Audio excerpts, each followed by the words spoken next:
Hey there, everybody. Welcome to this episode of the Canadian Vapor Review Show. So, my name is Darren, and I do a review show for Canadian vapors for products that are available on the Canadian market within Canada. So, today I have a product that's a little bit different. Normally, I do stuff like rebuildable atomizers and mech mods and juices and stuff like that, but today I thought I would bring in the Aspire Atlantis just to give you guys a look at it. I know there's probably been other reviews on it and lots of other write-ups and articles on it, but I thought I would give you my take on it and maybe provide you a little in-depth information about the Atlantis and stuff that's available with the Atlantis.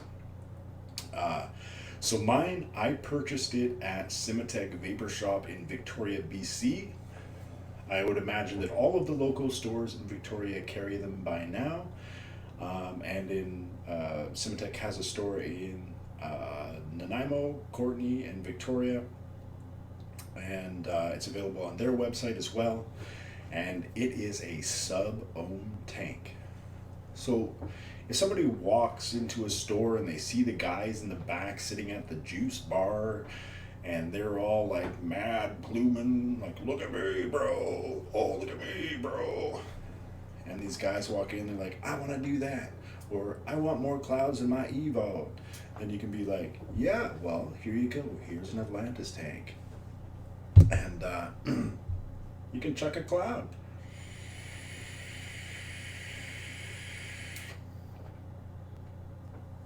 Not bad. That's a tank, man. A tank. A tank. Works pretty good.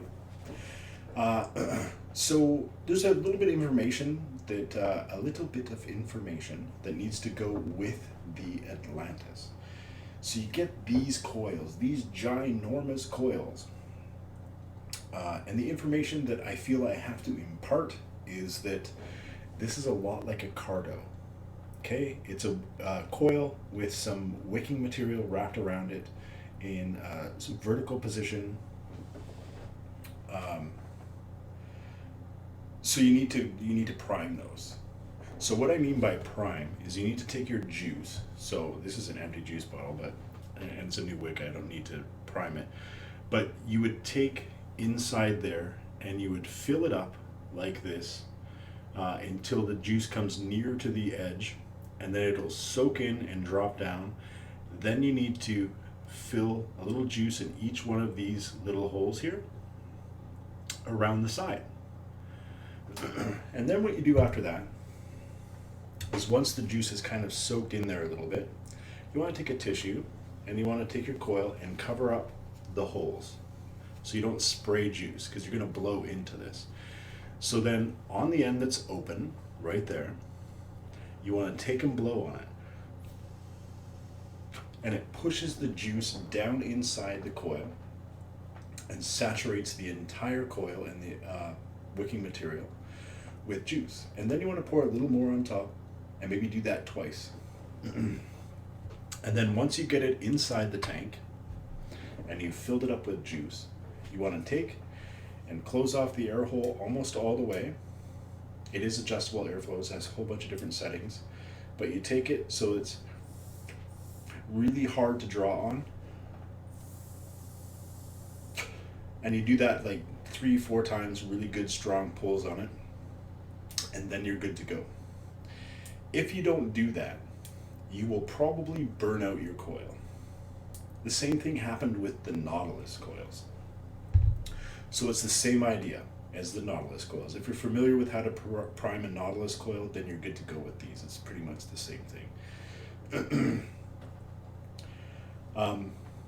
How does the Nautilus work? Well, I have this chest thing going on. It's been going on for about 3 or 4 days. It's not really a bad cough or anything, but it feels congested, and so I haven't really been able to chuck on my like any of my rebuildables. It just hasn't been working for me. Tried to do a cloud comp earlier today. It didn't work out for me because of that whole thing.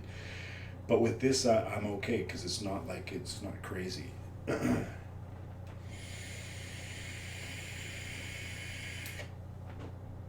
It's not crazy, but that's from a tank. That's really, really good in my personal opinion. Only vape it at a maximum of 30 watts.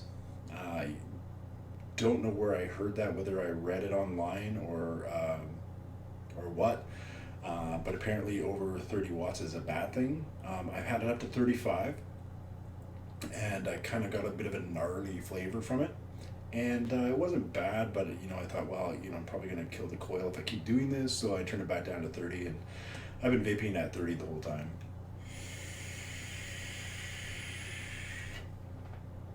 And it seems to be working really well. So, along with this line of tank, what Aspire has done is they've created also a pen style battery. So a sub ohm battery that's a pen style. Who would have thought? Well, they did it.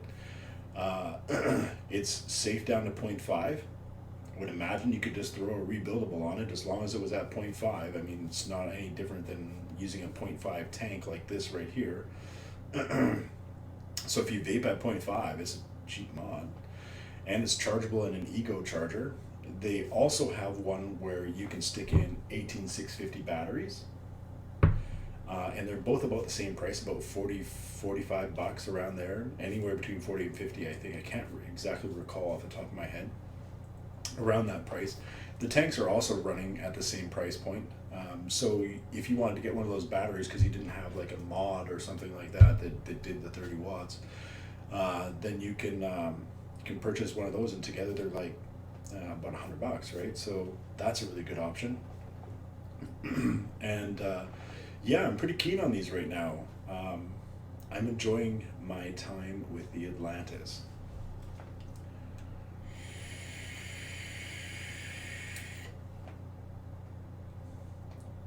The only thing that I've noticed about the Atlantis, because I try to be really honest with these reviews, of honestly what I think of things, it works really, really well, and I enjoy it. And I'll probably use it all the time when I'm in the car, when I'm out for a walk with the dog or something like that, or my son, and I don't really want to, be dripping and stuff like that. So what I did find though about it is it almost feels like you don't get juice in your mouth like when you're using an RBA, or if you have a leaky EVOD or something like that. It's not bad like that, but you kind of get like a spray, spitty sort of feeling every once in a while. I was doing it right there, and it's not a bad thing. This coil's about 4 or 5 days old, and it's working like a trooper.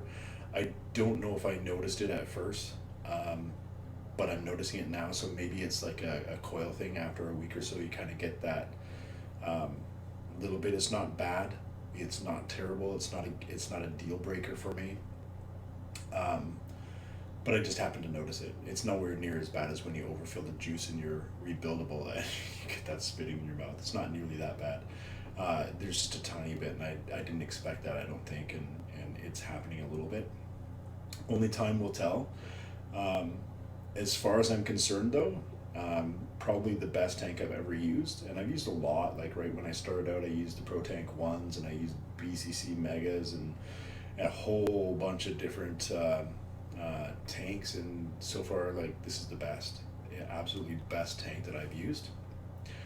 It's not going to make me switch from rebuilding my own dripping atomizers and using mechs and stuff like that. It's not going to change that for me, but definitely good. And it's really good for that non-power user, somebody that's they just want to chuck the clouds, and yeah, it's good for them too. So there's not a lot more that I want to say about it. Just that it's a great, for the price point, 45 bucks.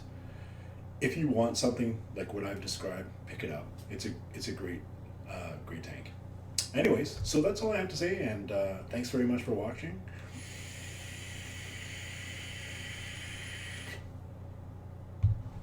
See you next time. Bye-bye.